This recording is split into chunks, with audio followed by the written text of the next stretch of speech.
Good evening, everybody. Good evening. How are you, Miss Sonia? We don't even want to talk about it. Is it May yet?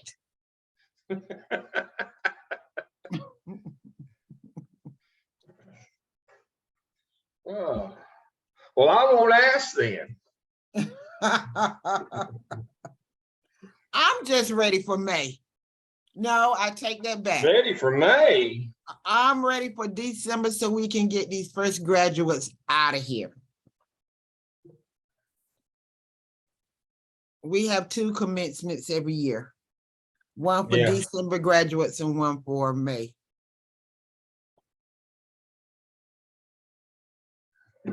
Start small, Sonia. We got to hit our checkpoints first. It hadn't even got cold weather yet. Y'all already trying. Yes. What. That's never good. That's never good if it's not even wintertime yet. Y'all already mad. No, I'm not mad. I'm just tired. This set of graduates, I don't know what is going on with them. They act like they don't want to leave. Don't want to leave. Don't want to leave. You got 2 classes and you leave and you don't even act like you want to pass the 2 classes you got. Well, that's not good. No, it's not.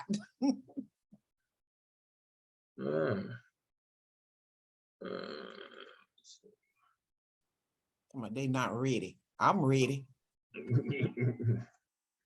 Well, you just have to do them like my daddy did me when I turned 18. You just have to saw their end of the table off. That'll make them leave.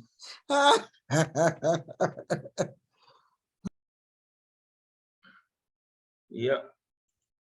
That'll make them go. They get hungry, they'll go. Let's see what happens here.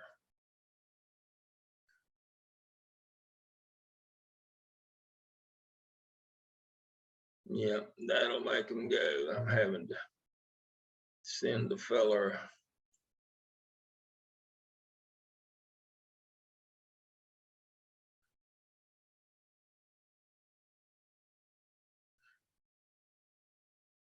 This. All right. Well, welcome everybody.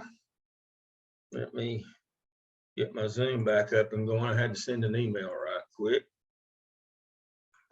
Welcome back to MELS 603. It's case study 3 night. I've got a couple of notes before we get started. We will cover case study 4 again next week because we have a couple of weeks.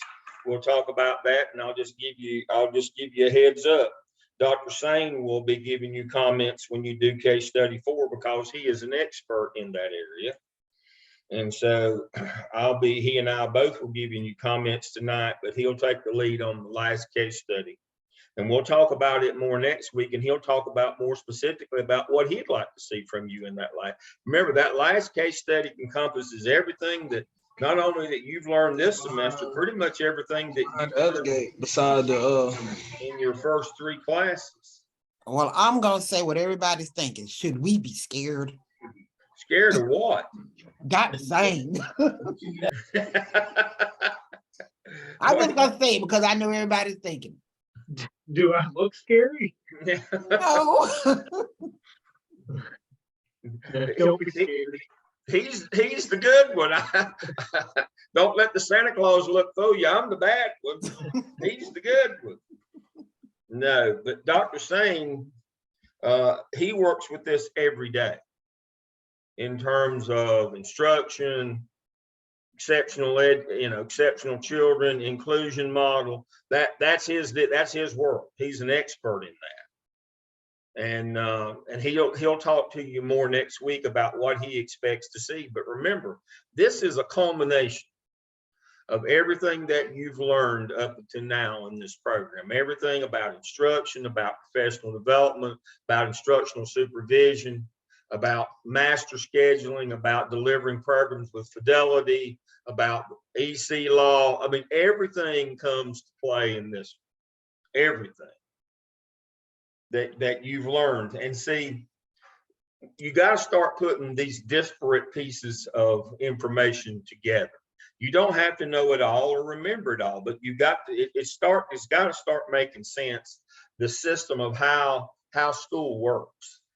That's the whole point of this course, is to get you to understand, how does school work? I mean, every organization has a culture of how it works or is supposed to work. Schools are no different. That's the whole notion here. We're trying to give you all this information so that you say, you'll have an aha moment. Oh, that's how school works. This is best practice. This is law. This is how we ought to go about doing things.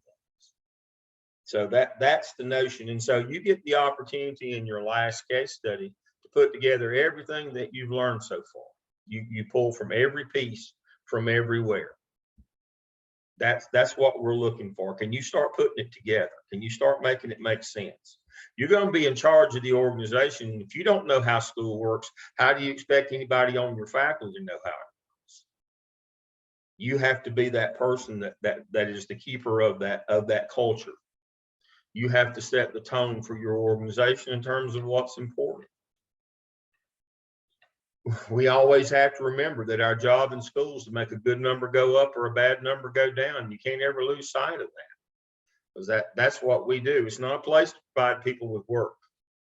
It's not an employment agency. We have to be focused on what our core competency is. What do they do at Jones Sausage? They make sausage. You know what we do in school? We teach kids. We're all about teaching and learning. But there's a system that we can get that out of folks. And so that's what we're going to do. So Dr. Sane will talk to you more next week about what he expects in that last case study. And again, I'll caution you, don't get thrown off because it's set in a foreign country. We did that specifically to try to get you to, so that it wouldn't be common to anybody, where everybody would have to apply their district to it. All right. Couple of shout outs. Tyler, Jennifer, and Sonia all have gone over 3,000 points. Y'all are doing great. Everybody's doing great. Make sure you get your work turned in, but they're out in front leading the pack. I wanted to call out Austin is awesome with us tonight. Austin had an excellent point in one of his responses when he talked about the consistency of teachers. We have to work with teachers for them to be consistent for any disciplinary system to work. They have to be consistent in their behaviors, their write-ups, using whatever system it is. That was an excellent point, Austin. Thank you for that. That's a real everyday operational kind of thing. That no system will work if teachers don't know how to use it, or if they use it inconsistently. That was a great point. Thank you for that. Is there anything you'd like to add to that?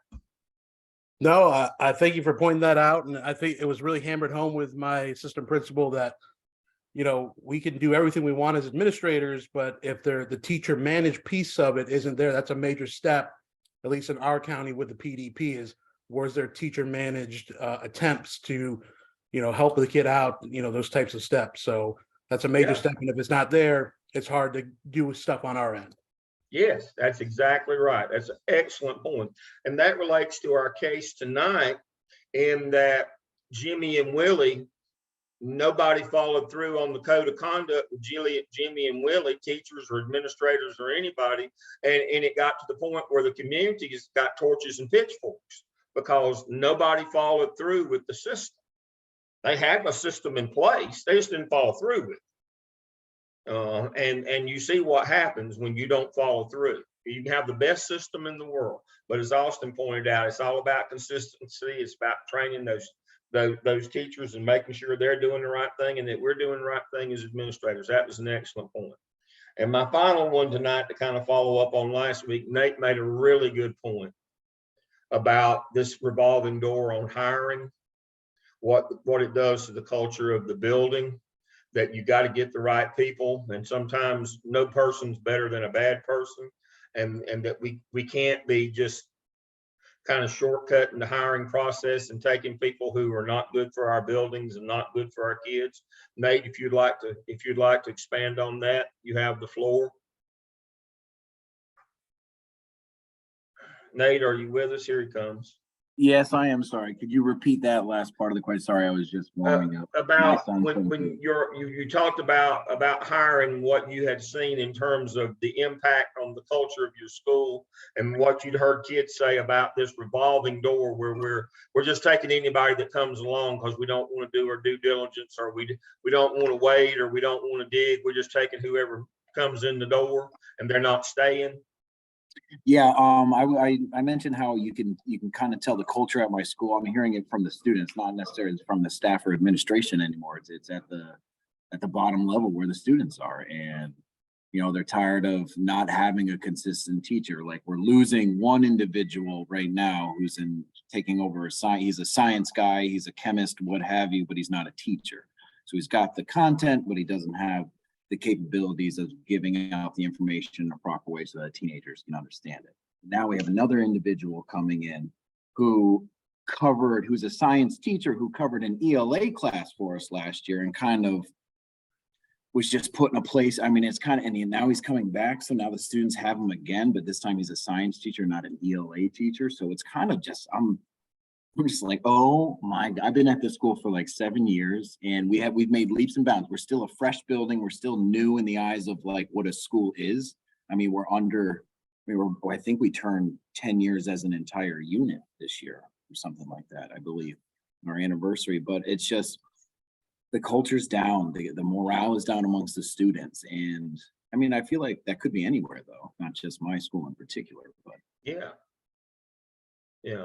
we do what we can. I mean, I've been there for 7 years now, and I preach to my admin. It's like, we got to keep teachers here. Are we incentivizing? Are we increasing pay? What are we doing? I asked flat out, what are we doing? Because my ELA department, I'm the department head, and I'm hurting because now I'm lesson planning for 2 other teachers and myself, and I have 6 different preps and I got kids and grad school. I'm like, what is happening right now? You know, just trying to make everything meet.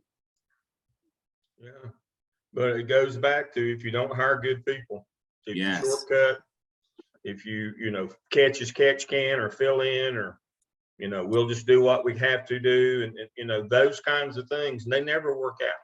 It's quality. It's trying to find quality and not hiring somebody and then firing them 2 months later because they're sleeping in the classroom and Yeah. students are taking photos of them. And now we have we've moved our hand. We have to fire you. We have to let you go now. We have no choice. And so It's like back to square one. Yeah. Sometimes nobody's better than anybody. And I would like to see my admin step up and maybe cover a class. I know everything is, I mean, that would look good to the teachers too. Yes. Maybe we saw admin come in and say, hey, I'll cover this class today. I know, let me put everything in because it's for the kids. It's for the kids. That's why we're here. Yeah. Well, now, full disclosure, I'll say this.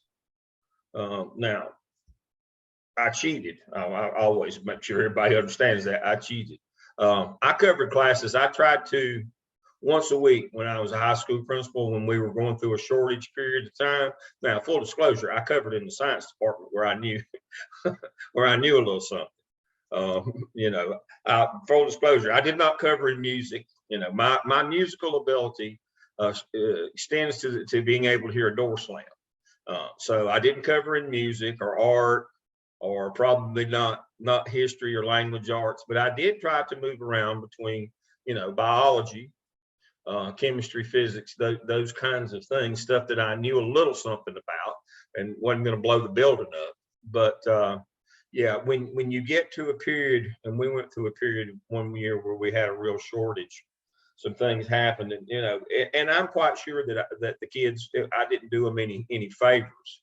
But again, Nate's exactly right. It's the optics. You want to do something like that. All right, so here's the lineup for the evening. Carly's group is going to go last by her. She wanted to do that, and so I went ahead and made that. And so Tyler's group will go first tonight, followed by Jen's group, then Jimmy, and then Carly and Nate's group will go last. So Tyler, your group is up. Talk to us about Jimmy and Willie, case 3. Fantastic. All right. Akeisha, can you share your screen?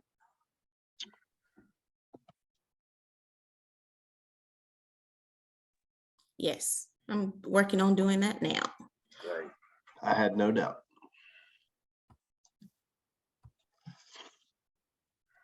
Well, while she's doing that, Dr. Lamb, Uh-huh. this is Tanya talking. We are experiencing, I can't even describe what we're experiencing on a 7th grade hallway because we have bodies in the building. And it's taken a toll on the morale of those teachers that have been there for a while. And I've been really trying to keep them motivated. I had one today that told me, look, they have to figure out a way to get me off this hallway. This Yeah. is crazy.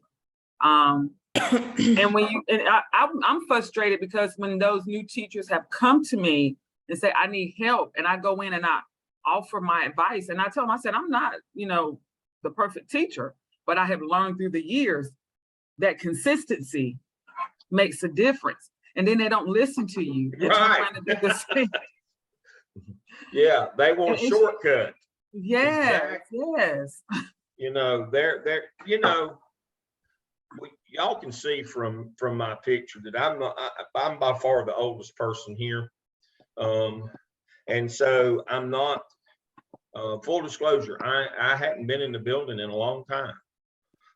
But I don't believe the core competency of teaching has changed that much since I was teaching, in terms of planning, preparation, being consistent, grading on time, just showing up sober and clean clothes and being ready to work.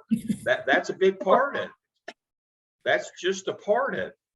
One of the problems that I had even 25 years ago in Charlotte in the high school was young people not showing up sober and clean clothes, ready to work, in terms of they had the same clothes they had on yesterday because they'd been in clubs all night and had a dozen stamps on their hand. And, they were, one of my favorite movies is School of Rock with Jack Black and the kids. And, he was substitute teaching and he came in and the kids were going, ooh, teacher's drunk, teacher's drunk. And he said, no, I'm hungover. That means I was drunk yesterday. And so that's exactly what we're talking about is, people showing, and we have so many people now who can't even do the basics of showing up sober and clean clothes, prepared, ready to go. I mean, it'll go better just if you do those things. We can't even do the simple things now. We're taking people that can't even the minimum standards, and that's the back to the point that Nate was making, is we're taking people now that are just wow. Wouldn't unless it was just almost a crisis, we wouldn't be taking them under a bed. We wouldn't hire that person, but we're hiring them now. And you're exactly right. There's not a lot that we can do if you can't do the minimum. There's not a lot there, and there is no secret. It's planning, preparation, showing up. 85% of life, 90% is just showing up. Being prepared. We can't even get people who can do that. And so, so the solution to your problem is complex. But the first thing is talking to people about, people are paying money for this. You're not volunteering. We're actually paying you. There is a certain amount. You have to have a kind of what we now call critical conversations. Back in my day, we called it come to Jesus meetings with these people about their personal behavior. It's not about their teaching ability or their content knowledge. It's about coming to work, being mature enough to come to work and be prepared to work. You have to have those conversations with people. And if you can't do that, then, you don't, again, you don't hold yourself up as a model, but, consistency is a big part of it. And that's the conversation we've got to have with young people nowadays, is that no job can you just phone it in. You got to show up and be present. Right. All righty, we're ready. Okay. We'll get started. We are normal 2. All right, Keisha. So just a brief overview, because everyone's read the case already. Jimmy and Willie are 2 high school male students that have openly expressed that they're more than just friends.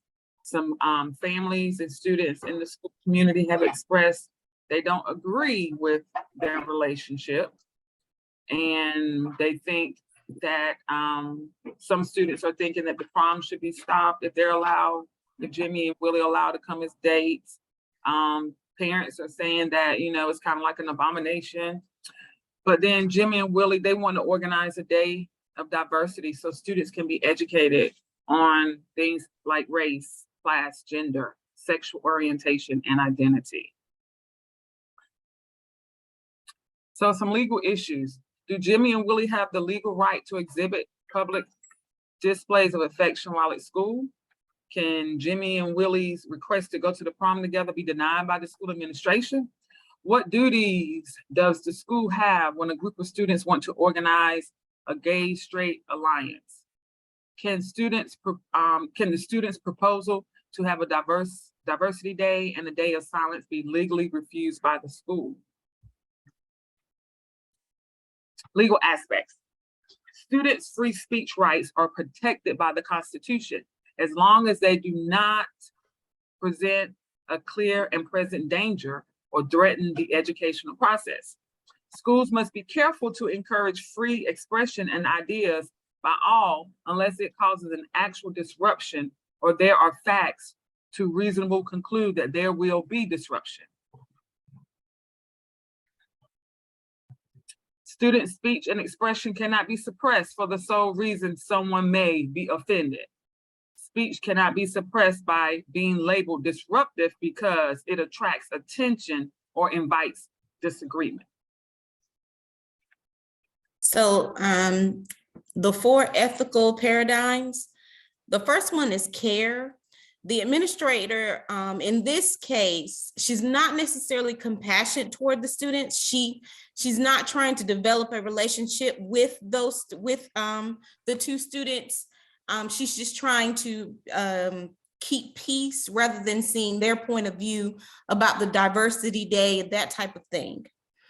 Justice, she does not respect the students' right to date each other or go to the prom together. The boys are being dealt with, are not being dealt with fairly. The administrator is not following due process to protect civil and human rights. She's ignoring the students' request to create a gay straight alliance or have diversity day. She's kind of skating around it. They're asking for this, but in the process, all she keeps asking them is, can't you wait until after, you graduate to your, critique. The decisions that the administrator is making is unlawful, especially if she decides to cancel the prom because the 2 students are attending together. She would be punishing all of the students. No one is benefiting from her decision.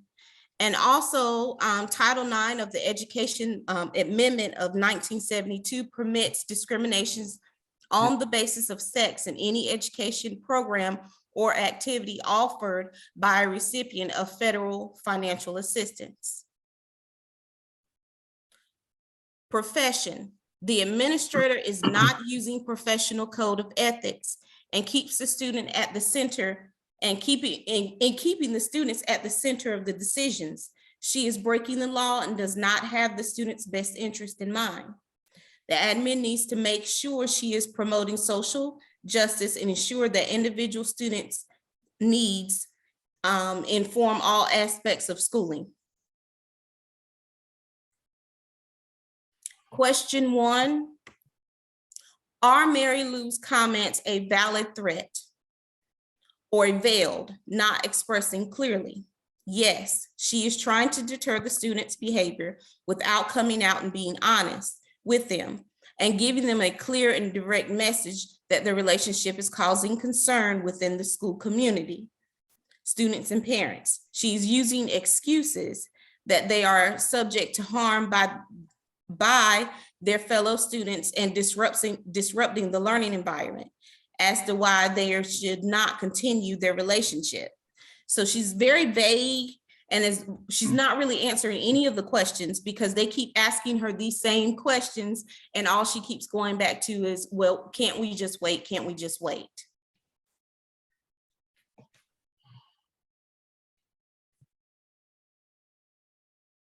Oh, is this me? Okay. So what are Mary Lou's responsibilities under the law?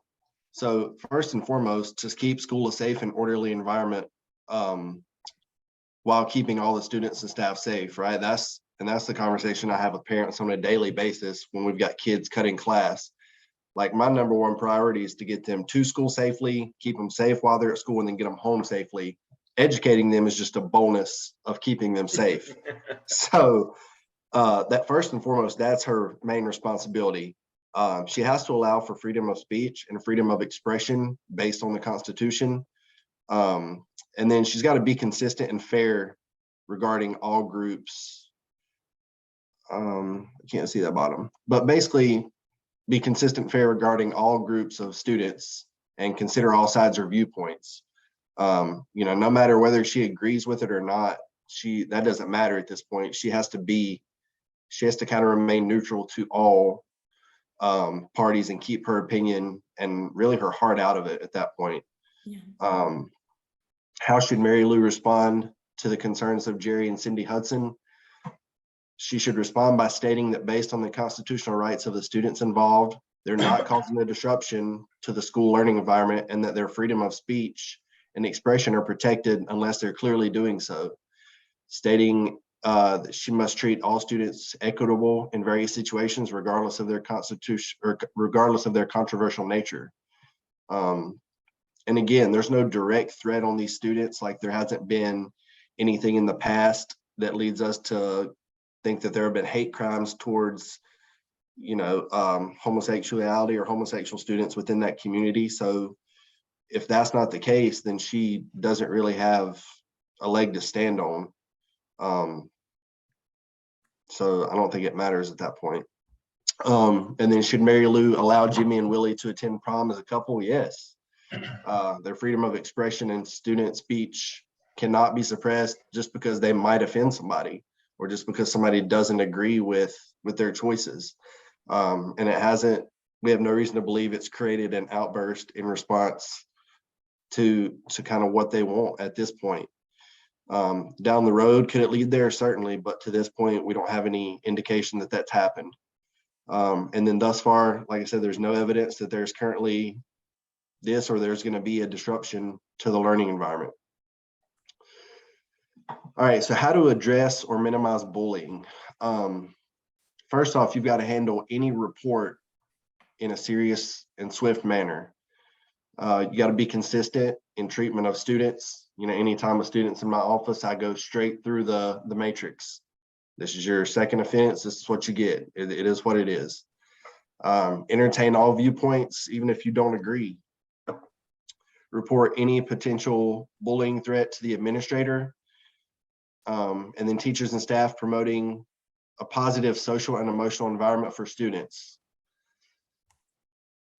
Punishment handed out regarding bullying are fair and consistent and adhere to the school board policy. Make sure staff are trained and educated regarding bullying and how to report or handle reports. So this was a big one that we kind of agreed on. We kind of all three brought together our school board policies regarding bullying and cyberbullying and kind of compared and looked at them.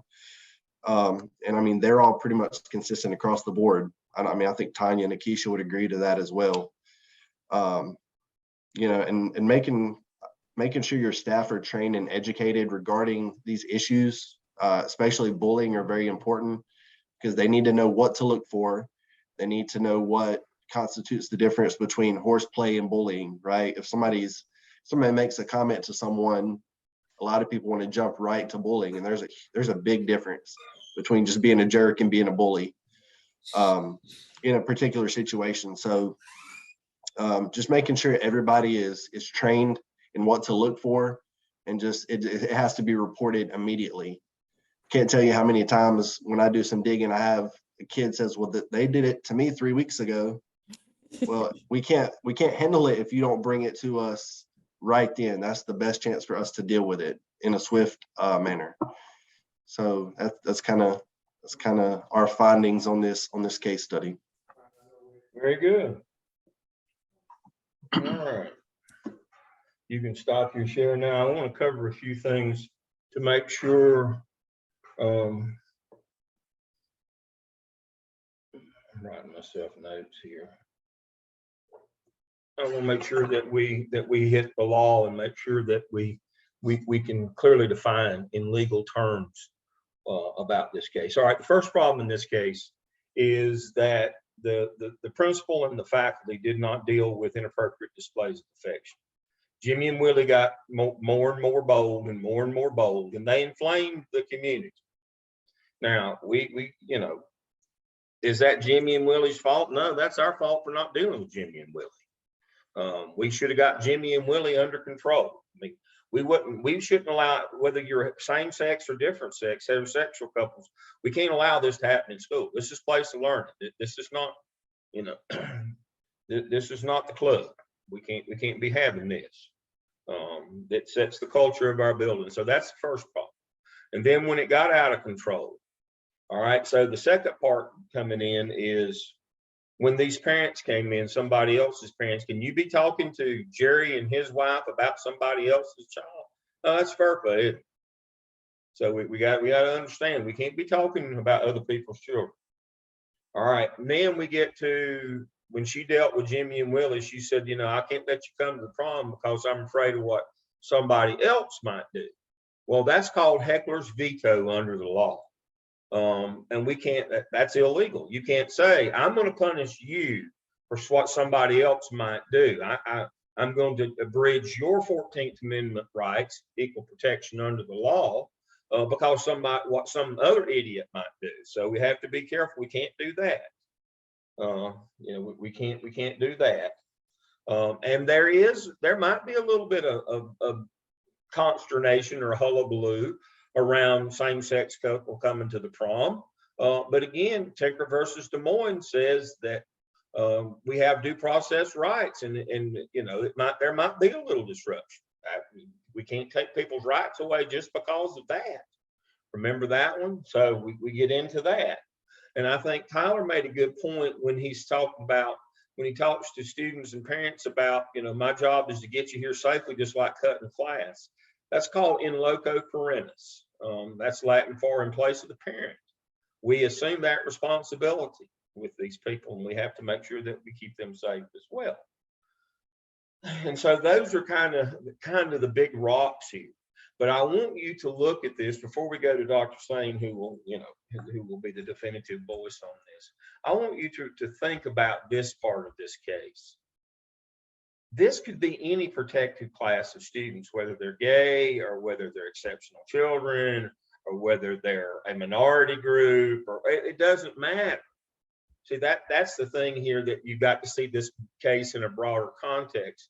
We just happen to use Jimmy and Willie being a same-sex couple here, but any protected group in our building would have the same rights, and we couldn't allow them to be bullied, intimidated, or discriminated against either.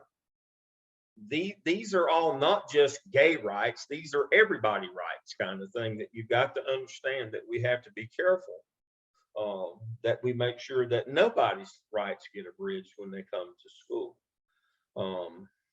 But now, everybody won't agree with the law. Everybody won't agree with the fact that you can't talk to them about somebody else's. This is not about agreement. This is about making sure that we follow through with due process and do the right thing. So, Dr. Sane, if you want to conclude us before we go to our next group. No, I mean, this case study, it's even though it was written a couple of years ago, it's even more prevalent right now, even with the transgender bathroom issue. The community, your many probably for the community are adamantly against that. But Tyler, you talked about it at the beginning. Your main job is to keep students safe, to keep the building safe. Education is just that's a plus to you keeping kids safe. And one thing that I would just caution yourself, because this happens to us. I did it as a principal of several. Hold just a second. Is everybody hearing that echo that I'm hearing? I don't know.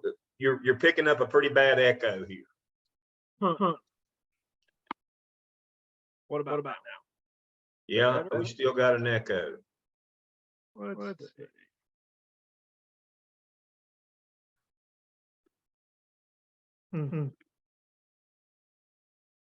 I'm not sure what's going on. I just have this computer. We can still understand you. Go ahead and make that last point about keeping your community kids safe.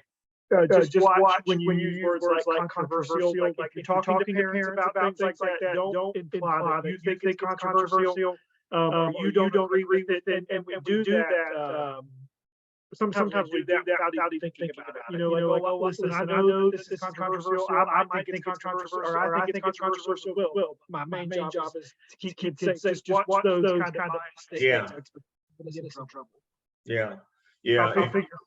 Yeah. Don't you stir it up by saying, yeah, this is controversial, or I don't like this, or it's not what my belief system, but I got to do this. That just fans the flame, especially like somebody like Jerry. You can just imagine, these people come in and complain about somebody else's children. That you're only going to pour gas on their fire if you agree with them, or so yeah, you got to be careful about that.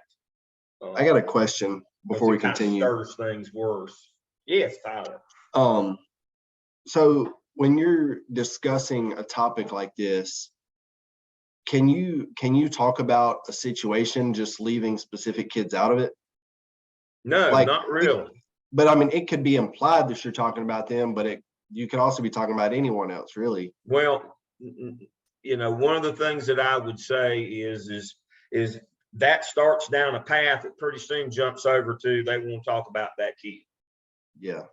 So I think that's what Dr. Sane is saying, and that's exactly what I'm saying is you don't engage in conversations about this. This is not their child. And they have the right to express their opinion, but we're not going to talk about hypotheticals or children, or if you give these people a platform, they'll take it in a megaphone. And you think, well, we'll let them kind of blow it out. Well, that won't happen. You enable them; they only get stronger and stupider and louder. It's somebody told me a long time ago, don't ever get involved in a argument with an idiot, because it's hard for bystanders to tell you apart. Yeah, you can't win on these kinds of cases.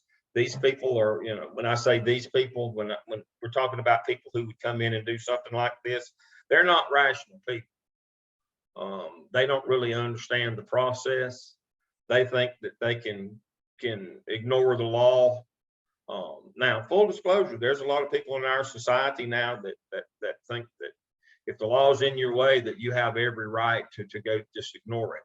But as I've told you, for us as school administrators, nobody can give us permission to break the law. We have to follow the law. What we hire school administrators for is to administer law and policy. That's what you're hired for. Please remember that you don't teach a soul unless you volunteer in a class. What we were talking about earlier, but I mean, they hire you to administer law and policy that made at the federal, state, and local board level. That's what your job is.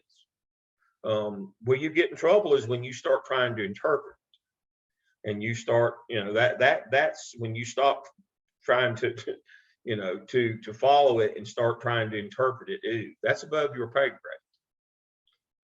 And you have to be very careful with that. So, while you would think that it might diffuse the situation, Tyler, something, it's a very fine line, and folks won't respect you for staying on your side of the line. They'll demand that you talk to them about this or that or the other. And you just tell them we're not going to engage in that. And again, that's the whole notion here is.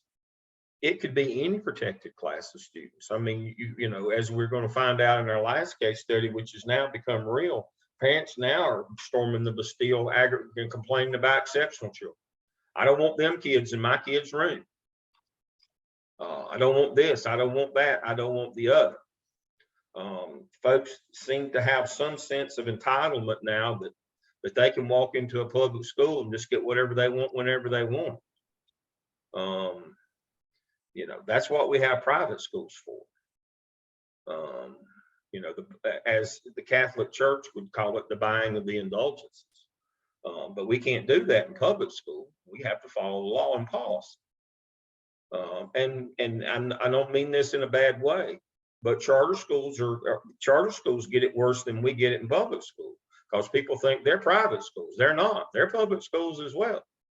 And I'm betting they get it from my friends who work in that realm, tell me they get it worse than we do in terms of parents demanding what they want. Because there's this common conception that charter schools can do whatever they want to do. They're just private schools with public funds. Yeah, it's called, we call it, CSUSA has us call it, this sounds awful to repeat, calls it a red carpet service for our parents. And it is, as of course, the faculty, we joke around, we have our Mount Rushmore of parents, of course, that we know who are or have their fingers in everything. And it's invasive. I mean, I've had a parent who just happens to live in the same neighborhood as a math teacher, almost wait for her by her driveway and wait for her to get home from work to talk about something. And it's at what point do you turn it off? At what point do you say, listen, we're done here. I'm a private citizen after 4:30. Out. Yeah, clocked out. You know, like I'd love to have a conversation with you, but I got to go home and make my kids dinner. You know, it's the fact I remember 3 years ago, red carpet service. I said, "What red carpet? This is Hollywood red carpet service." We're public school. That's what I said. Public charter. And so every time I promote and try to market the school, I always emphasize we are a public charter school. I always throw the word public in front consistently now. So we don't get to ignore law and policy. We do at our own peril. You know, we have a little different governance system, but it doesn't change the law. And so, you know, as long as you're working in the public realm, my advice to you is don't get into these conversations because they will lead you nowhere good. I can tell you right now. And before you know it, you've violated FERPA laws. You're talking about things that you don't need to be talking about with other people, you know, parents. I've told you, you know, tongue in cheek, my best-selling novel that seemed to come out, it's called Discipline for Other People's Children. You know, we want the rules to apply to everybody's kid but ours. And we want the rules to apply to everybody else but us. And that's one of the things that we have to be real clear in public school about is that we are a public institution. And it makes it hard. It really does. But the rational parents aren't the one that's beating your door down to begin with. You got to remember that. The good ones aren't there asking for the buying of the indulgences or special privileges or think that they have the right to come in and beat you up over what's going on in society. You know, so you just, you know, my best advice is no, don't engage. All right, great job. All right, so we're ready for our next group tonight. Our next group tonight would be Jennifer's group.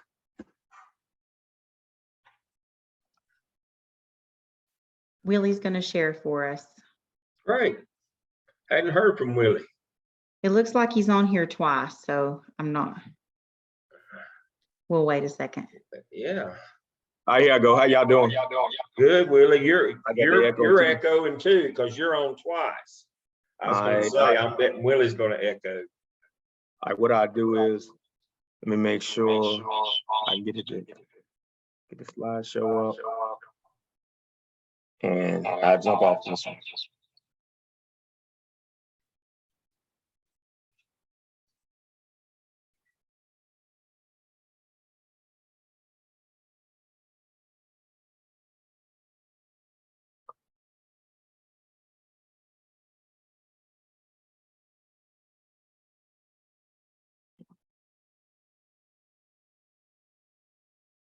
Did we lose him?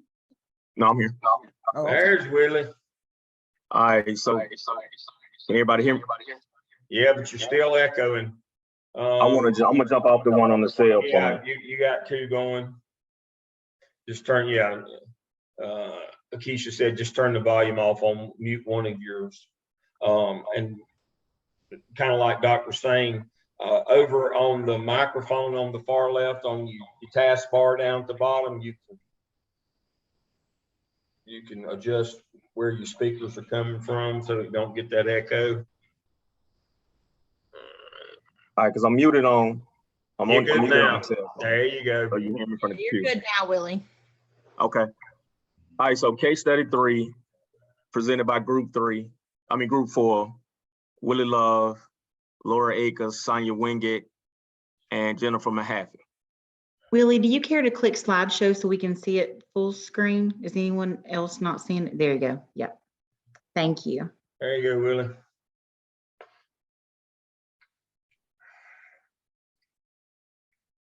Good evening, everyone. Tonight we are here to discuss this case. We are normal too. Jimmy and Willie are 2 high school students who are causing a stir in the school.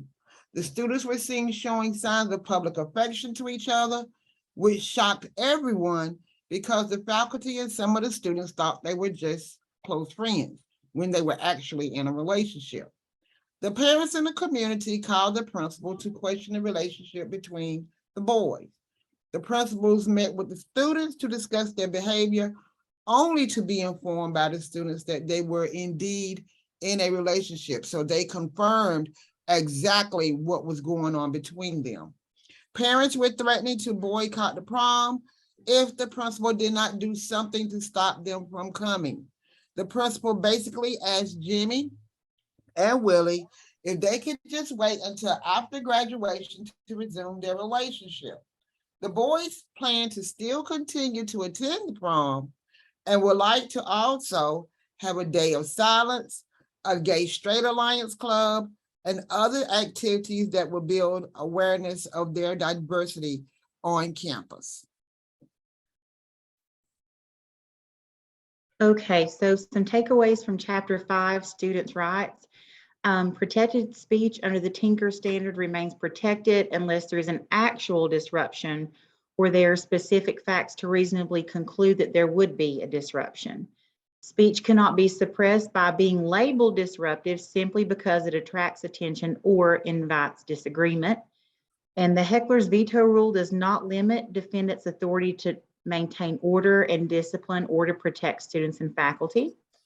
An activity involving students' rights to freedom of expression cannot be banned because it conflicts with the personal views of school officials.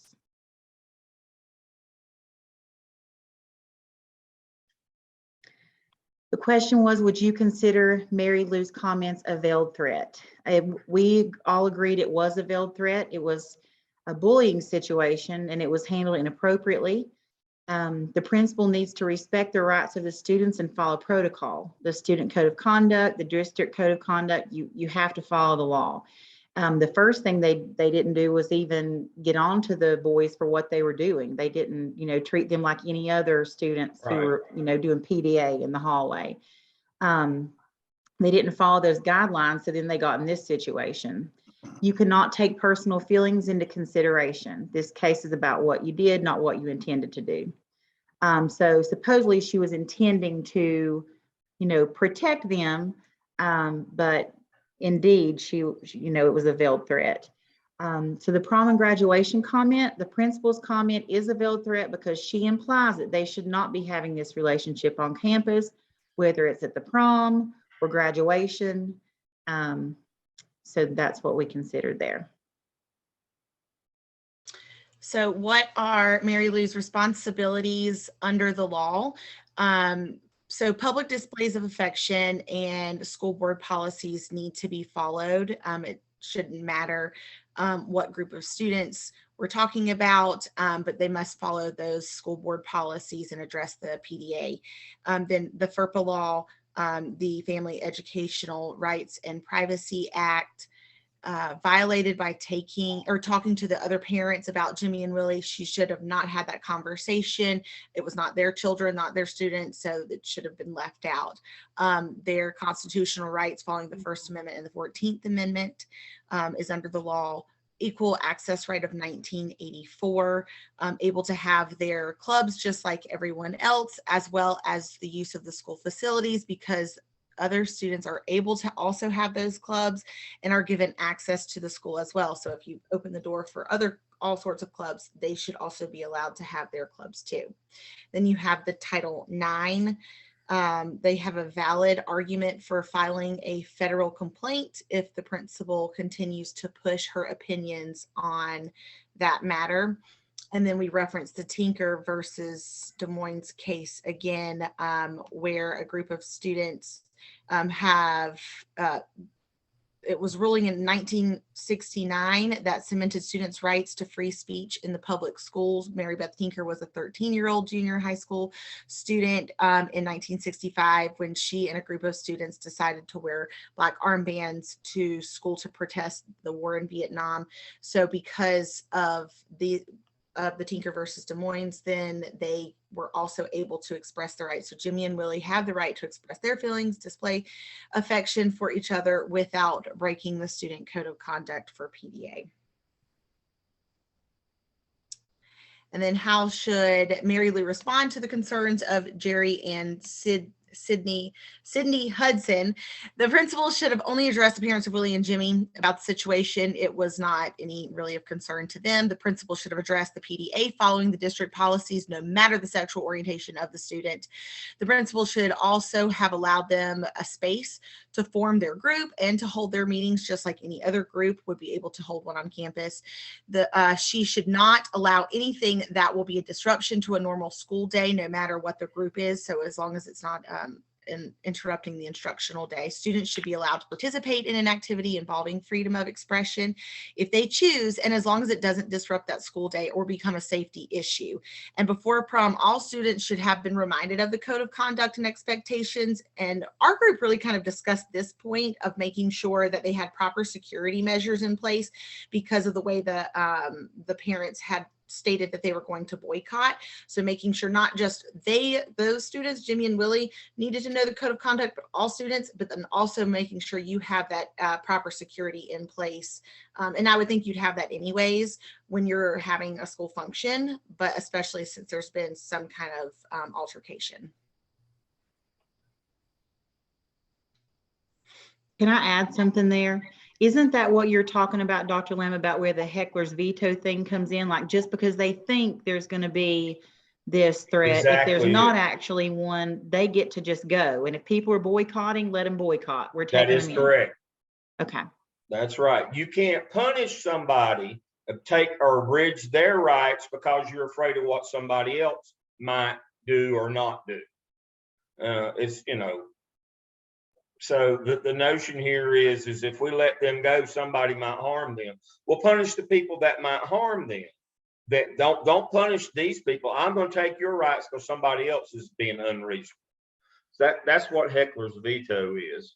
And basically what has happened here is she's threatened them with, you know, that this something bad might happen to you. So I'm being your friend by denying you your rights, or somebody else might do something wrong. Well, if somebody else might do something wrong, you need to address their behavior, not mine.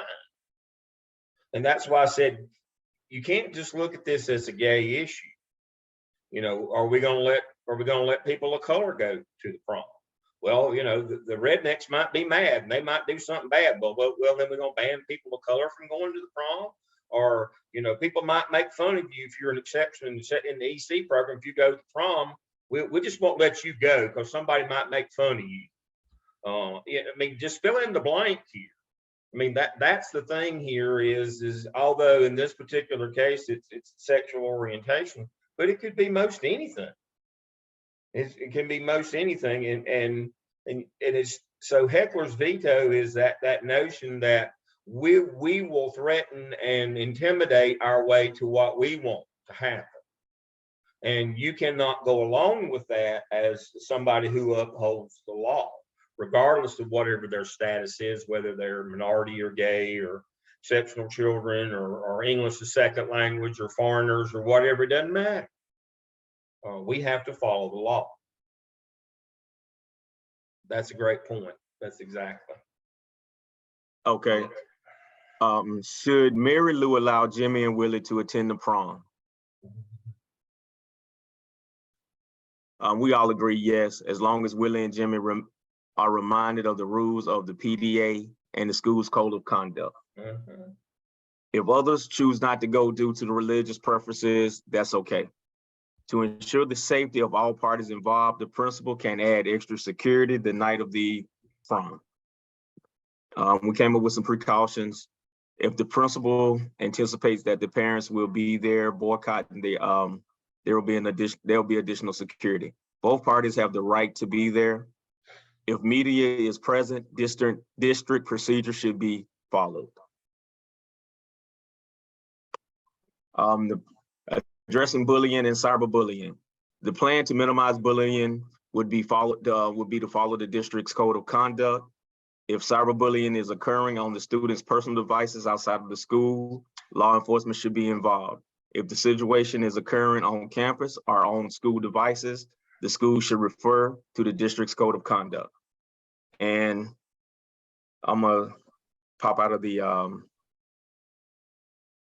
slideshow and just show what our district policy looks like. So I'll share that. Okay. Can you see it? Yes. Okay. I mean, it just, it states that at the beginning of each school year, we have meetings and tell the students how to behave on the school devices. And if anything happens, the reportings, the online behaviors, the off-campus conduct, and our policy is set up to follow the Children's Internet Protection Act of 2000. And I also have that up here.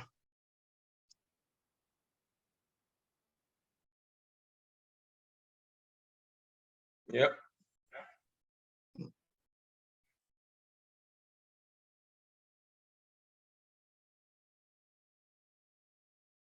And our references. All right. Dr. Lim, I have a question. Yes. So, in going back to where they have like days of silence and that kind of thing, are schools allowed to, if they're having a day of silence, to still, I mean, when does it become a disruption of the school day? Like if high school kids do this and they come into the classroom and they're, no one's speaking, they're having their day of silence. Are you allowed to ask them to speak inside that classroom environment? Like, All what are right. you allowed to do and not All do? right. So let's go ahead and stop your share. And I'm going to answer based on the law, and then we're going to get Dr. Sane to talk. If your district recognizes it, then they can be silent.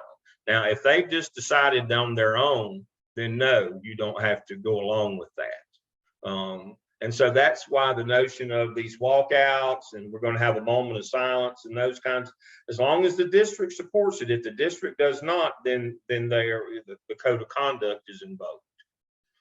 We just had a situation. We just did something like that at Northwestern, and where the kids that died in accidents for drunk driving and things like that. And the way they did it was they all wore black. Mm-hmm. They had to participate in class. Right. But during transition, they were quiet. And in the cafeteria, they had to all eat together quietly. Well, not quietly, silently. Yeah.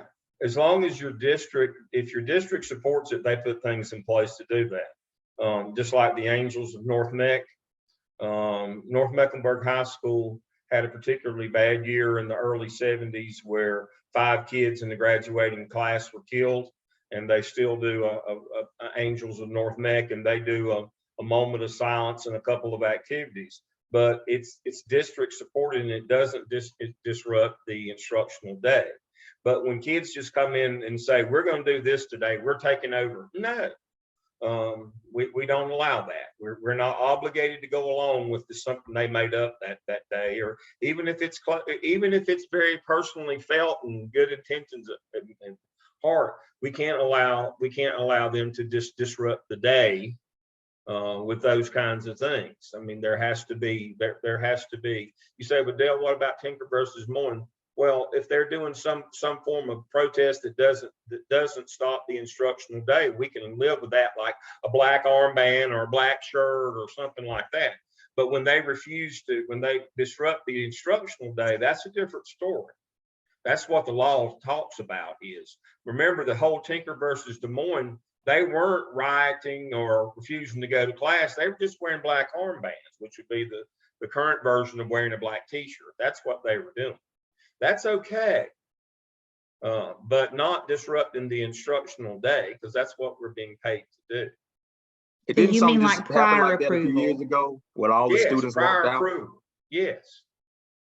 You know, and we generally work those kinds of things out through clubs and organizations. And, you know, I don't know if schools are still doing it very much anymore.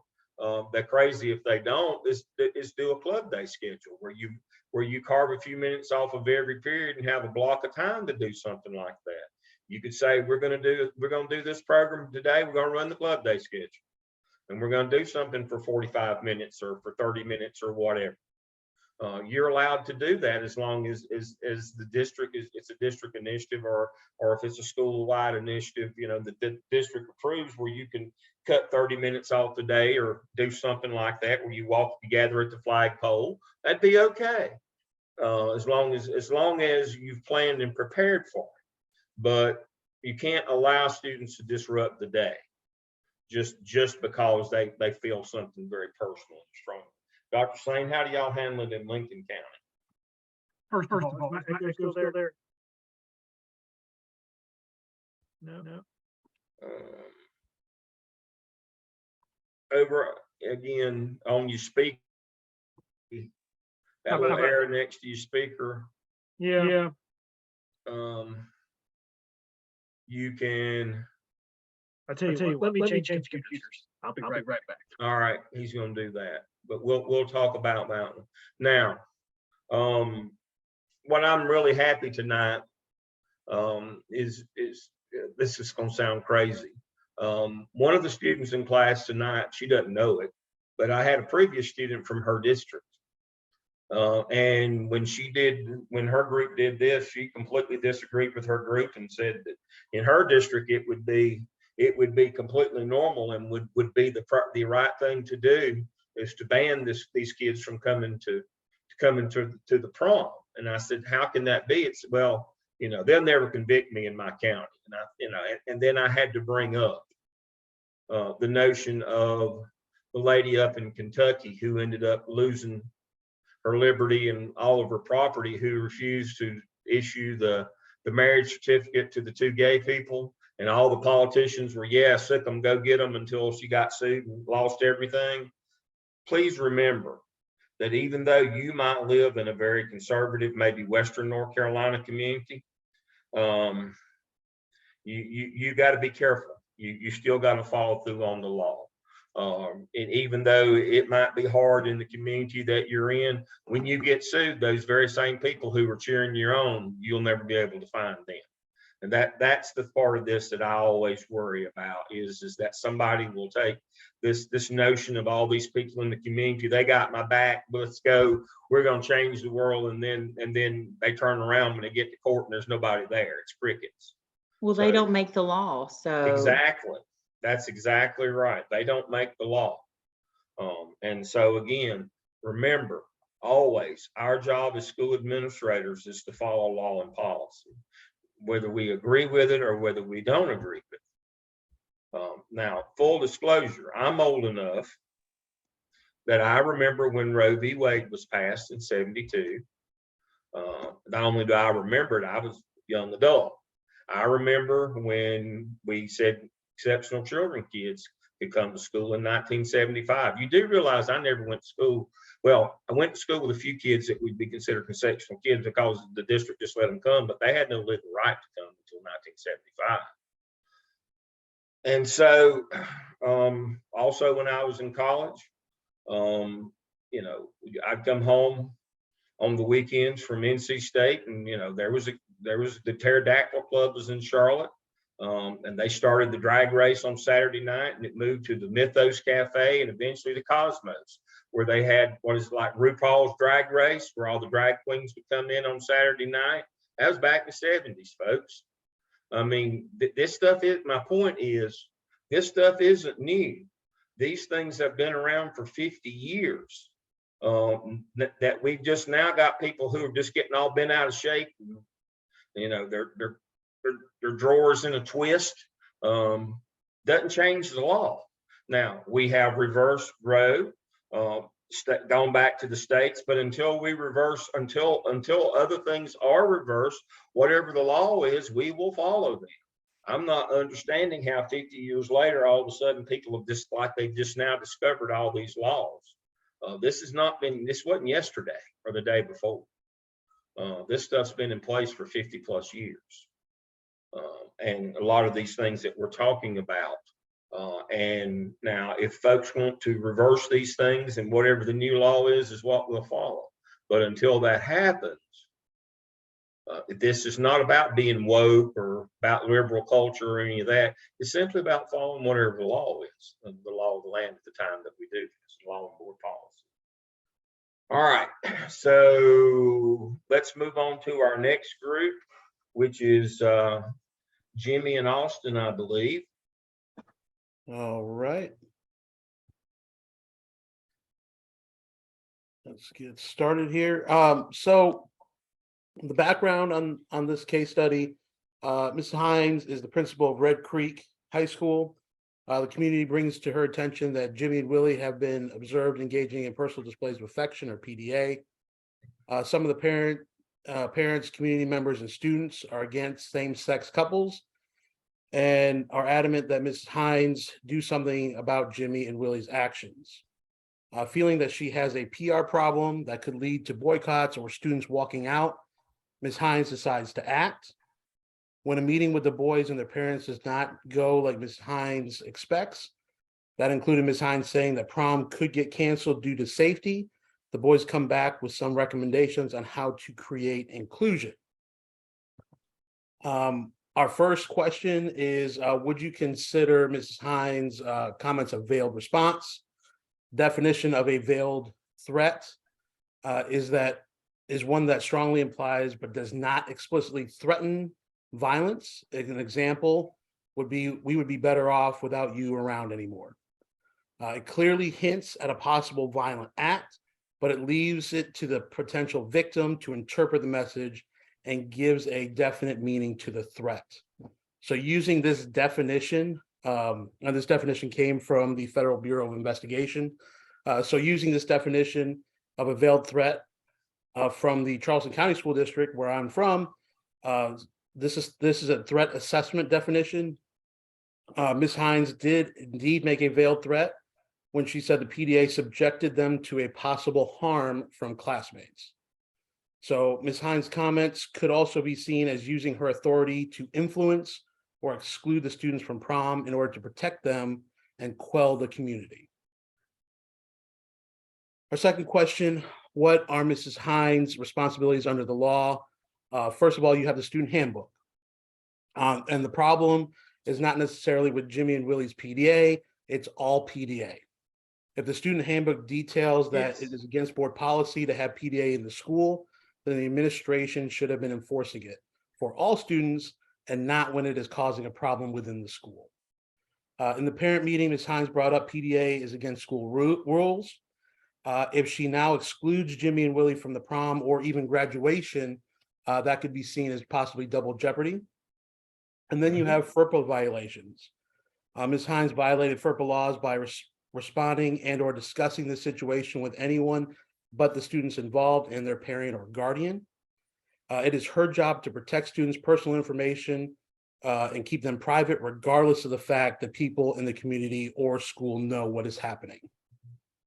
And a continuation of that is you look at the 14th Amendment. It is the principal's job by law to ensure that all students receive equal protection. In this case, ensuring that there is enough security to protect all students at prom, for instance. You have the Equal Access Act of 1984, which forbids federal funds going to schools that deny students their First Amendment rights. And then you also have to be aware of Heckler's veto, which would happen if she tries to suppress what Jimmy and Willie believe in or they're saying because of the outside influence. Right. So that goes now to Jimmy for the next two questions.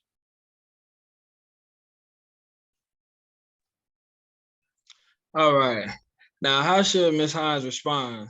The concerns of Jerry and Cindy Hines. She must respond to Hudson's with an explanation of the law.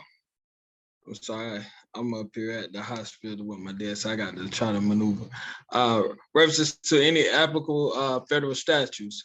If they still don't understand, she should have them meet with her supervisor or the school board. She should make sure that no other students are harassed or victimized as a result of the increased student expression rights.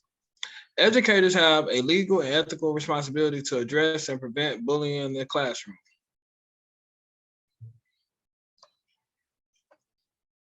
All right, should Ms. Hines allow Jimmy and Willie to attend prom as a couple? They must be permitted to participate. The fact that they are a same-sex couple seems to give them protection under Title IX. The Equal Access Act, which is basically gives everyone basically funding by them actually having an extracurricular activity after school. That's very vital, especially if they want to do their as far as the gay alliance on that factor as well.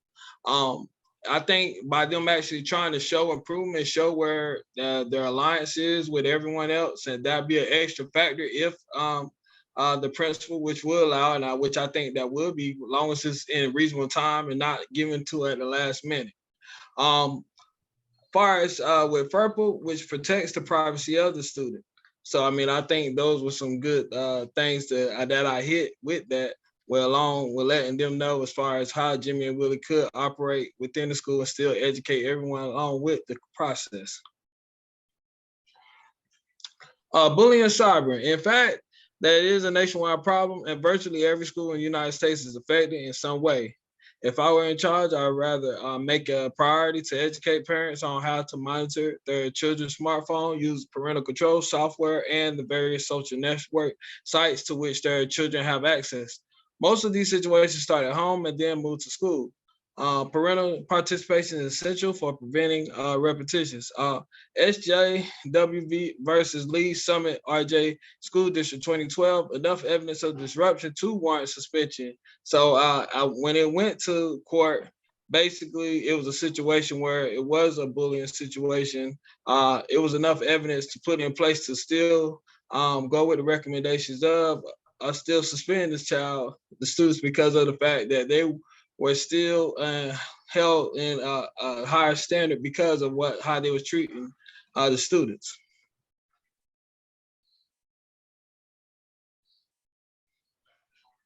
Very good. And that last point, and thank you both, Austin and Jimmy, excellent presentation. Again, equal protection under the law, 14th Amendment, and equal access for everybody. That's from 84. Again, this is not a gay issue, folks. This is an equal access issue for any group. We got to make sure we understand that. And thank you for bringing that up. That was excellent. But also, I like your note on cyberbullying. Again, that's why I have that as one of our discussion board activities. For some reason, we have this notion, and even one of my doctoral students wrote in her response recently that, you know, we just find out if they used a school device. If they didn't, it's not our problem. No, that's not what the law says, folks. If it causes a disruption in your school, causes an issue or a problem, you've got to deal with it. Whose machine it was is immaterial. The last two, not the last two. I'm gonna be. The last two school shootings that I personally had a student involved with.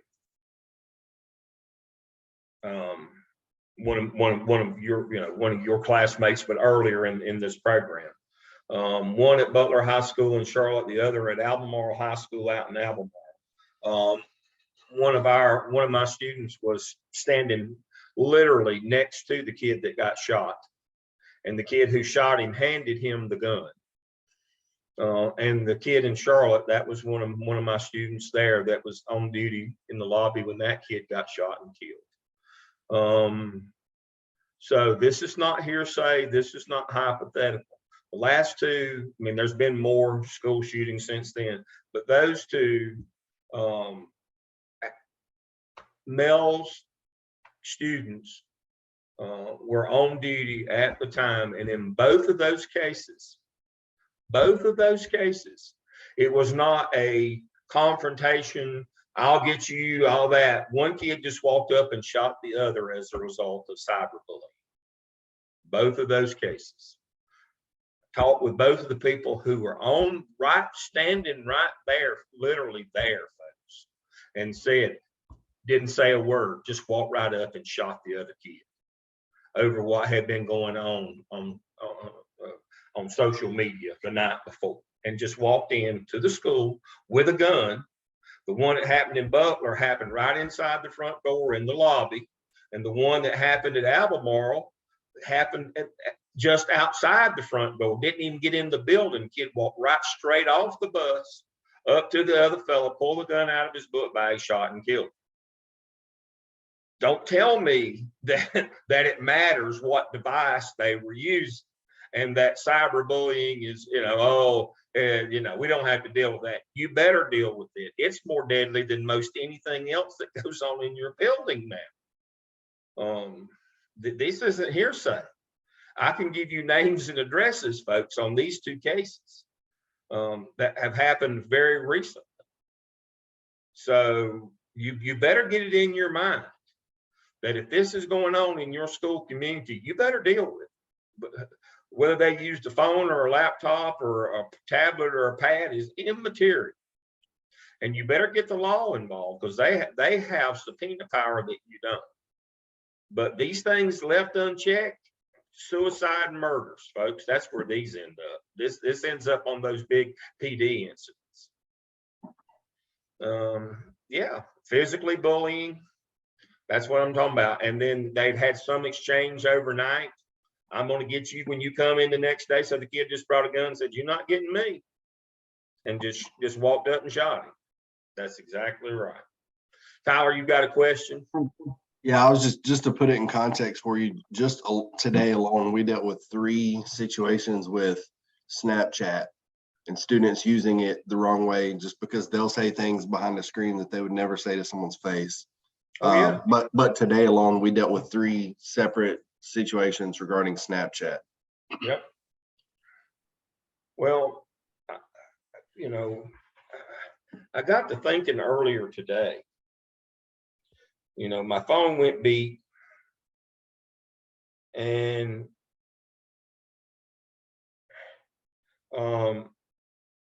it was my WhatsApp app. I've had WhatsApp account since before Facebook bought it.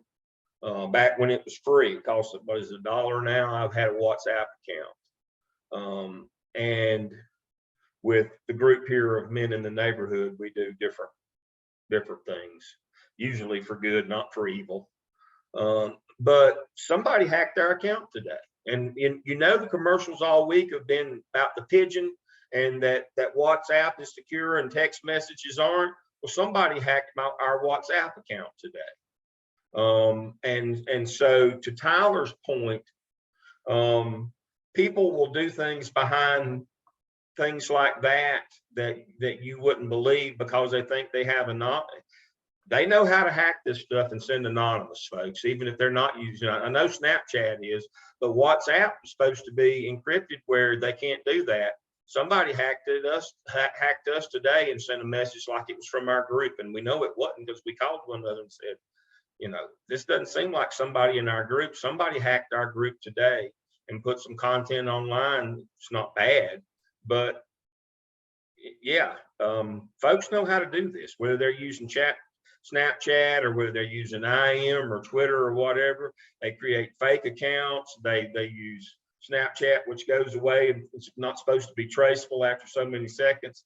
I'm telling you, all this stuff is out there, and there's no such thing as secure. And no, they're not using it. If it's hooked into the web, folks are using it. You better be aware of it, because I'm telling you, it leads to suicide and murder. A lot of this cyberbullying is where it ends up.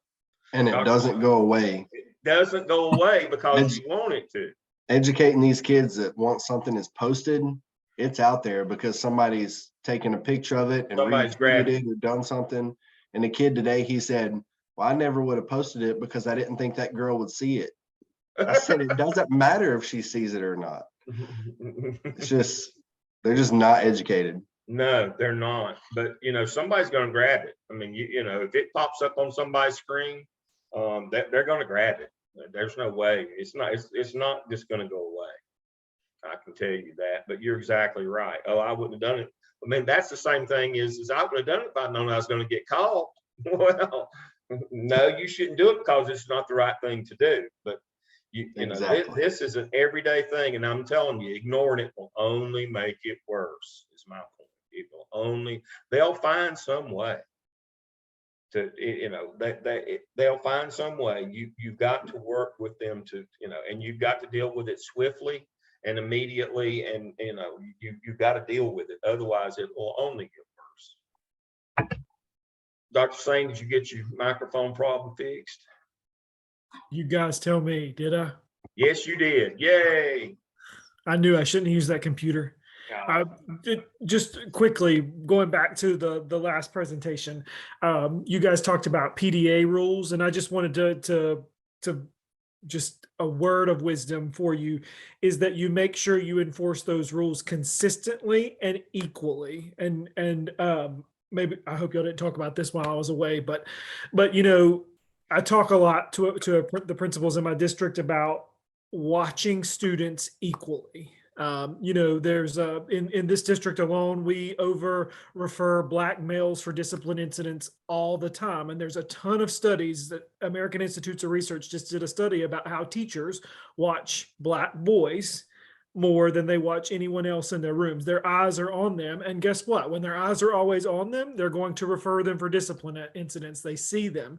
So when you do have a case like this, where you have two boys who are demonstrating public displays of affection, or two girls, or anybody different than, you know, your typical heterosexual couples, our eyes tend to go to the things that we see as unfamiliar. So, you know, we just have to make sure that if you have those rules of conduct, that you're enforcing them or you're watching them consistently and equally, and not still targeting somebody and just saying that, oh, they're violating this rule, when you're allowing girls and boys to hold hands or to kiss or whatever they're doing on the courtyard all that they want. So that was just my kind of words of advice for that last one.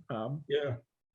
And please remember, as you know, we've made this point before, if you look at those 16 acts of crime and violence, 9 of them are acts of violence. 4 of them are sexually related. Remember our laws of our policy and law of the function of antecedent behaviors.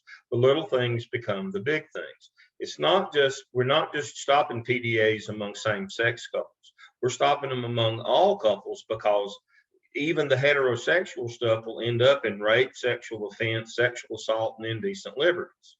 And those all 4 count against your persistently dangerous calculation. Please remember, you know, No Child Left Behind says 2 things from 2001. It says you don't have to go to low performing schools, and you don't have to go to persistently dangerous schools. And we count those 9 acts of violence against your persistently dangerous calculation. And if the second time that, if you don't pass your audit, or if your numbers are bad for a second year, you're out as a principal, and your whole administrative team is out. I mean, you're out of the business, folks. You're not just out of that school, you're out of the business. So that's why I say that is why it is so important to understand that the little things become the big things. Gangs bring drugs and violence and weapons, those kinds of things. This sexting, texting, this cyberbullying cyberbullying brings death and suicide. The sexting, the textings, the inappropriate displays of affection bring about those sexual violence activities in your building. And so, yes, you need to stop everybody, not just particularly the same sex couples.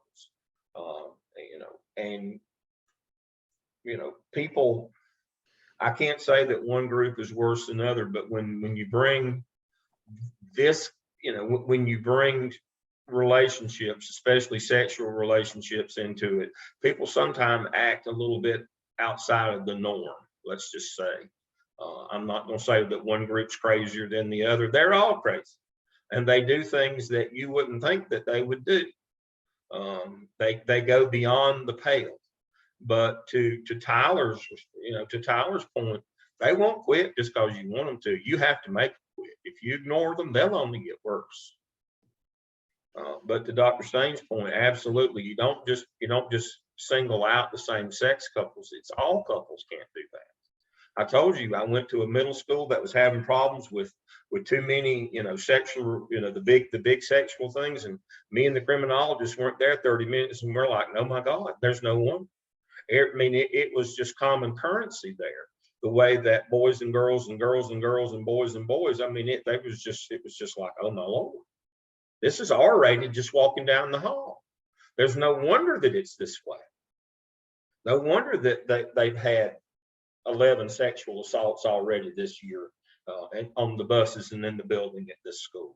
3 rapes, 11 sexual. I mean, the parents went to the news media. It was so bad. It was awful. And I went and looked, and I was like, oh my goodness, I'm embarrassed. I'm a grown man. I was probably 50 years old at that time. And I was embarrassed walking down the hall. It's like, Lord have mercy. This needs to have a warning label. This is MA 18 or whatever, 17 or this is awful. And they couldn't understand. I don't know why all this stuff's happening. Well, I can see why it's happening. We're gonna have to turn a fire hose on this bunch. This is awful. It wasn't incidental or accidental what was going on in that middle school. It's the worst I've ever seen by a long stretch. But it would have been a perfect case study to see what happens when that gets out of control. And their numbers were ridiculous. I've never seen numbers that bad. I mean, they had 14 by mid-year. They had 14 sexual crimes at that school by mid-year. 14, folks. Prisons don't have that many. Akeisha, you got your hand raised. Yeah, we have a student at our school. The school only goes to 4th grade, but unfortunately he's 13 and in the 4th grade. Oh my Lord. Yeah, he's yeah. That's your first problem. That's the problem you've got to solve right there. Well, yeah, but Can't let kids drive the bus to middle school or elementary school. Like Jethro. The thing that happened to him was when he transferred into the school, from my understanding, he was already 2 grade levels. So they had held him back 2 grade levels at another school. But he was making advances at a one of our 11-year-olds. Yeah. And then our guidance counselor, she's probably my height, and I'm short and like 5'4". And this boy is tall, he's big.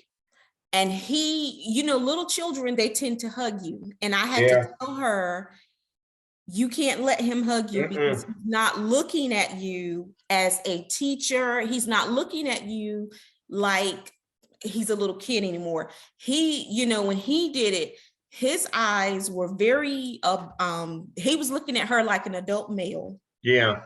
And he's already a big boy. And so, just had to kind of give her, you don't want to be in a situation, yes, where, because he can overpower you. He's a big boy. Yeah. Yeah. Well, that's one of those things administratively, you may have to become creative. Now, full disclosure, I'm not telling you to always do the things that I've done, but I became a junior high principal in Charlotte. I left the central office of Burke County and I went to Charlotte. They recruited me to be a senior high principal, but I did a 2-year stint cleaning up a junior high before I went to senior high. Now, full disclosure, they paid me my salary, but that's another story. But anyway, when I got there, they said, we have a problem here. We've got a bunch of 9th graders that could never pass English plus 5 more to get to go to the 9th, to get to go to the 10th grade over to senior high. And we got a bunch of 18-year-olds here. And the problem with that is 18-year-olds with 14-year-old, 12-year-old, 7th and 8th grade girls. You know, you do the math, if it's more than 4 years apart, that there is no consent, folks. You got to be 16 to consent, and there is no consent if it's more than 4 years. Even if they're willing, it's indecent liberties with minor. We've created a real problem here with these persistently dangerous incidents. We've got a bunch of 12, 13, 14-year-old, 15-year-old girls with a bunch of 18-year-old men. We got problems. So I can tell you exactly what I did. I called them all in and said, you know, what we're going to do is we're going to put you on an accelerated path. We're going to have you, if you'll participate with us, we're going to have you at the high school by December. By second semester, we're going to have you at the high school. We can't have you hanging around here anymore. And that's exactly what we did. Now, full disclosure, if I had not done that, there's no way we could escape persistently dangerous. No way. I'd still probably be in jail. Some 30 years later, I'd still be in jail. Because, I mean, it wasn't like just one or two. I moved 62 on the first group, and I moved another about 120 at the end of the year. That were 17, going to be 18 before the next year was up. That's exactly what we did. We doubled them up. We took and dropped their electives. We did what we needed to do to get them to pass courses, to get them to the high school immediately. That's what you got to do, folks.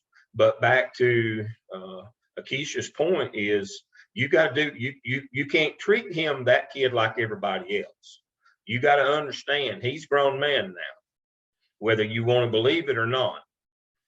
And you got to treat him accordingly, and you got to make rules, and you got to take precautions as if, you know, you can't just treat him like he's a normal kid in that grade level. You got to do what you got to do. Otherwise, you can't keep your school safe. And you can't protect the kids that need to be protected in your building. All right, Willie, you've got a question? I was just saying, he has to be socially promoted, right? Since he's 13 in the 4th grade. You'd think, that's what I'm talking about, that there is a way to do this. That's what I was talking about. I took and figured out a way to get these kids in the 9th grade doubled up, dropped some electives, and did some things where I could go ahead and promote them at mid-year. That's exactly my point, is you need to take this one into your own hands, and as an administrator, what's the quickest way we can get this kid promoted and get him moved out of this situation? This is not, you know, we're on borrowed time here. This is going to go bad. This is going to go really bad. Not only for these kids, which is most important, but for me and my career as well. This is going to go bad. This is not something you just stand on the sidelines and say, well, whatever happens, happens. This is when you take things into your own hands and do what you need to do. And so that's what I was talking about. I took that 62 to 18-year-olds, and all of a sudden they didn't have PE, and they didn't have this elective, and they didn't have that. They had English all day, or they had math all day, whatever they needed to get them to the high school. Whatever that was going to take to get them to the high school, that's what they had. Now, was that part of the plan for that, you know, the master schedule? Absolutely not. But I called them in, called their parents in, and said, I've got a route to get these kids to high school, give them a shot. You know, this is what we're going to do. I'm not calling you in to ask your permission. I'm telling you, this is what we're doing. This is not optional. I just couldn't take the risk. I mean, you know, I didn't figure I was any smarter or better than the 3 principals right before me who got run off because of this. And so they'd had 3 principals in a year and a half. And so because of this kind of thing. And so I said, you know, I can be number 4 or I can do something about it. It's your choice, folks. But ignoring it, to Tyler's point, ignoring stuff like this is not going to help. It's not going to make it go away. And to Akeisha's point, sometimes you have kids that you can't, you know, they're not the normal kid, and the normal system will not work. You within the law and policy, you're a powerful person as a principal. Make it happen. All right, we've got our last group tonight. That would be Nate's group. We're ready to hear our last one. Y'all are doing such a good job. So that's Nate, John, Jonathan, and Carly. Yeah, I've gotten a lot faster at sharing, so let me get on that. Oop, Go right away. my lesson planning, my bad. Right, here we go. View slideshow.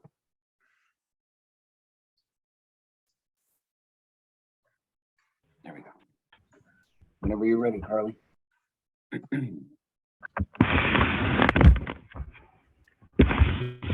All right, so go to the next slide, please. Okay, we're going to start off with a brief summary of the case. We are normal too. So Jimmy and Willie, they were the inseparable duo. At school, they came together at school, they sat together, and they were together during lunch, during recess, and after school activities. They lived near each other and attended the same church. Once they made their relationship known to the public, showing public affection, so the public was not so pleasant with them. They were not ashamed, nor were they backing down. Certain parents threatened to lead parent boycotts of the school through emails to the principal.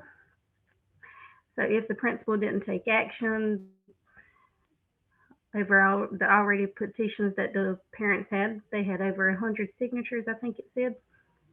And the students had created their own petitions on their own to cancel the prom if the boys were allowed to attend. So the principal meets with the boys and their parents, and she urges the parents to speak sense to their sons to help them understand the harm that they could be in for the actions of the public affection and attending the prom. And the principal also suggested that they hold off on their relationships till after the graduation. But the boys and the parents, they weren't deterred. Instead, they emailed about their free speech amendments. The boys also want to form Silver Days, a day of diversity, a day of silence, and in order to educate the other students and raise awareness of sexual orientations. And they also wanted to form a Gay Straight Alliance as a student club activity. So the principal again pleads for them to wait till after graduation. But unfortunately, the boys were not budging. They were not listening. All right. I think there's another slide. I'm not sure. Nope. So we're going to go over the questions now. Oh, I got my screen of people over here. So were Mary Lou's comments a veiled threat? As like everybody else, yes. Threat, I think, is a little bit of an aggressive term, but she did mention disruption, but didn't threaten the boys with severe consequences. Felt more like an ultimatum and more of a prolonged, which helped prolong the situation instead of finding a solution. And we all agree that she is punishing the boys for what could happen to them, all hypothetical, of course. What are Mary Lou's responsibilities under the law? As we know, administration is keep students safe. 14th Amendment there for letter D. Consistency with all groups, no matter how comfortable, and to support all students regardless of orientation, race, religion, etc. How should Mary Lou respond to the concerns of Jerry and Sydney Hudson? I said specifically to address the family's concerns and cite the laws as your valid source for that conversation, and just strictly the law. Just that's it. Just regardless of your beliefs, if you're with them or against them or what they say. And of course, no FERPA, and avoid mentioning any other students, of course. That's what she should do for sure. Should Mary Lou allow Jimmy and Willie to attend the prom as a couple? She cannot forbid the students to attend prom together. Put it plain and simple. What I feel kind of could be mentioned here to go along the lines of with bullying and with this is maybe a little parental education here.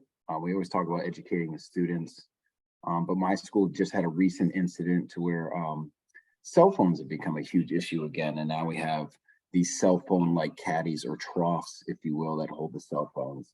And we had to call in and literally invite parents into the building and have a have a meeting about what is proper cell phone etiquette during the day and remind them that these are not phones, that these are little computers in their pockets. They're not phones. Phone is an improper term now. These are little these are little just computers in their pockets. And we had to educate the parents on, this is odd, but for some reason, and I don't know if this is my school because of that red carpet service, but the entitlement, but parents are calling students right in the middle of class. They're texting them, literally phone calls right in the middle of my ELA Yeah. class. And we're talking, I teach a Cambridge course and like AP Lit, and these are great students in the eyes of what a great student is, but they're getting phone calls from their parents. And so we had to have a meeting with these parents and be like, listen, these kids are at school. Like, if you have a true emergency and you need to get a hold of your student, you know where they're at, call the school building. Calling the student in the middle of the class, like we told them, we take the cell phones and we put them up front at the beginning of every class. Being that charter school, we have that kind of will to, I guess, confiscate cell phones or word it in a certain way where we could use that, but it all determines that parental education as well. And even maybe with cyberbullying and apps as well, maybe educate, because I mean, parents don't know. I mean, I'm a young parent. I know all about the apps. I got a 12-year-old daughter going on 40, and there's things I'm learning every single day about. And I'm young. I'm not even 40 yet. I'm tech savvy. I'm all up there. I'm all about it. And I'm just like, wait a minute, say what? Although I didn't know what a WhatsApp was. So when you mentioned that, I was like, I don't know what WhatsApp is. Like when earlier, I had no idea what that app was. So this is how to minimize bullying. And what Carly, John, and I talked about before Carly takes over her part here is that we all teach in very different schools. Carly's in elementary education, John is in an alternative high school, and I teach at a charter school. So we all have very different perspectives when it comes to bullying and how our school approaches that.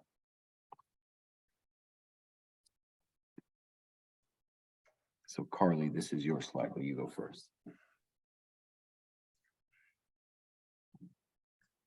Can you hear me, Carly? Well, in this case, I'll just go on first. She makes sure that all parties are aware of procedures involving bullying and cyberbullying. It is in our teacher and student handbook within her school district. We have October as Bully Awareness Month. Different methods bring awareness to her students, staff, and community members. Those are those parents and those stakeholders. There's a week celebration where you host different activities. Title IX protects these students from harassment based on their sexual orientation, and the principal must protect them, their constitutional rights. Okay, John. Yeah, so at my school, we do things a little differently. We do counseling lessons every day. We do a lot of things with restorative practices and this and that. And we try to focus each month. We'll kind of have a theme. So we do a bullying prevention month and that kind of thing. But we try to work SEL and some diversity and acceptance lessons into our counseling. So I've been trying to do as much preventative work on some of this as we can. And we also, several years back, I don't know why we don't bring it out more often, but the county that I'm in, we did a Stand Up Gaston campaign where the county initiative, they had a whole team of people that would go around and throw big pep rallies at schools and go over a bunch of the county's anti-bullying, whether it was cyberbullying or sexual harassment and that kind of thing, just county-wide. And we occasionally will bring out some big initiative like that. But I think a lot of this, in terms of this case study, not to say that you're ever really going to be able to prevent all parent actions, but a lot of what parents perceive are how their students react to situations as well. And I think if you could do somewhat of a job of managing students' perceptions in your school, that could also go a long way within the community as well. So some of that preventative action could be very beneficial to you as an administrator. In here, being charter, I just wanted to throw out what we have as our student handbook that our parents have and that our parents sign, and that whenever a parent decides to cause a scene, we always reference a handbook that okay, here's your signature right there, man, that you signed. So we assume that you read this on your signature. To go with everything from our uniform policy to the fact that students aren't allowed to have unnatural colored hair at our charter school. We have here to minimize bullying at Langtree Charter Academy. We try to foster an atmosphere that minimizes any sort of bullying culture or hazing culture. We have murals painted on the walls with a lot of positive language, which I don't know if that was maybe the brainchild of a leader prior to the current principal, but a lot of positive language around it. And I think there was some sort of psychology behind that. Students, there are plenty of student outreach programs. We just have one because of all the mental health concerns and everything. A Sunshine Club was created at our school, which is headed by one of our counselors, which has a lot of student representatives, to where we encourage our upperclassmen to, of course, get involved with our underclassmen. On the other end of the spectrum, we focus that emphasize the disciplinary factors of bullying, that zero tolerance policy that we have with clear consequences that are written out. But like Tyler was mentioning, things with Snapchat and everything like that. We have instances now where there was a slap boxing match going on and it was recorded on Snapchat, but then somehow it was airdropped to everybody in the school, including a teacher had somehow gotten it. And the teacher had no idea how airdrop even worked. And I didn't know how she had gotten something from a student. So she was worried that she was going to lose her job. And so we had this woman freaking out in the teacher's lounge, and the administration assured her that she wasn't in any sort of trouble, that it was just, kids and technology, and that, she brought the video right to the principal's attention. There was a slap boxing where kids will just slap each other instead of closed fists. And it was right in the bathroom, and a kid got pushed right through a wall, not a wall, like a bathroom stall door. And it's just crazy how this technology works. And we really need to step up, I think, as a system when it comes to educating our children and our parents. And that's it for us. Great presentation. Some relevant and salient points. You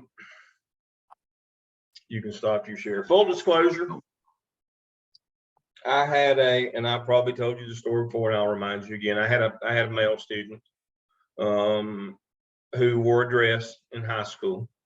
I did make him go home and change his dress one day, not because he had the dress on, but he had to wear, girls complained that he was wearing dresses shorter than they were allowed to. And so he had to go home and put a longer dress on, but that was 30 years ago. These are not new problems, is my point. They've not gone away in 30 years. I don't think they're going to go away next week either. So the point here is you got to deal with these things. You have to apply the law and the policy that you have now. You've got to be proactive. You've got to stop TDAs. You've got to do your job. You can't go to work every day and close the door to your office and hope things go well. That's not a plan. Things won't go away. As Nate pointed out, that's what I was talking about. I have a WhatsApp account. That's old people. That's from years back when, but the whole point of WhatsApp is it's a secure network. It's like Twitter, but secure. It only goes to the people that you allow in. We got hacked today. So don't tell me that these current commercials, they're talking about how secure WhatsApp is, and then I got hacked today.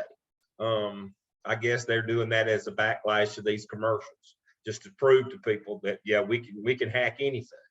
Kids can do, technology. You just got to do you've got to do a lot of prevention. You've got to do a lot of education with parents. I hate to say this, but just like Jonathan was talking about some of the initiatives in Gaston County, I hate to say this, but we need to do more. We need to do more of these initiatives from counties. Don't abandon them now. Help schools, help administrators do more of those initiatives, but you got to do them yourself. If your district isn't doing them, you got to take it upon yourself to educate kids and parents. Deal with the issues. Don't ignore them. Follow through with policy. Put your personal feelings aside. What you personally feel about certain things is immaterial. They hired you to follow law and policy, and as long as you do that, you'll be fine. But when you don't, that's when things get ugly. Y'all have done a great job tonight. I'm very pleased with with the work that you've done. I'll let Dr. Singh close us out. And again, he's going to talk to you next week about specifically what he's looking for in that big case study again that we'll be doing to close out our for this semester. So Dr. Singh, I'll give you the opportunity to close us out tonight. Yep. Yeah, great presentations again, like Dr. Lamb said, but one of the things that I wanted to say, the cyberbullying and the bullying, as principals, that's going to be the most frustrating part of your day because it's so hard to manage. You're going to feel hopeless. But one thing that you can manage is the way you document and the way you treat every report of cyberbullying or bullying equally. Even if you don't think that it's valid, report it and document it. And I would go ahead and start building practices where the last 30 minutes of your day before you go home as an administrator is when you document everything that happened that day. You type it up because there is going to come a point, multiple points in your career where your notes are going to save your rear. But more importantly, they're going to save the rears of the kids in your building if you're documenting and you're taking everything equally. So yeah, just keep that in mind. Treat every bullying report as if it is real and as if it's already happened and the kid is harmed, because that's where we as administrators get our hands slapped a lot, is because we don't take those seriously. Just to add, another thing to your plate that has 17,000 things on it.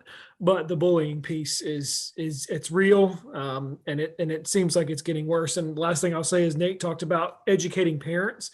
That is so key. As soon as you get into your buildings, start educating parents, because half the time parents drive the bullying, sometimes more than the kids do. So just keep those things in mind. And again, great job tonight. Was. Yay, congratulations. Looking forward to seeing you all again next week. Everybody have a good week. Continue on your evidence work. Make sure you get all your stuff turned in. Everybody have a good week. Great job tonight. Thank you. Thank you. Good night. Bye-bye.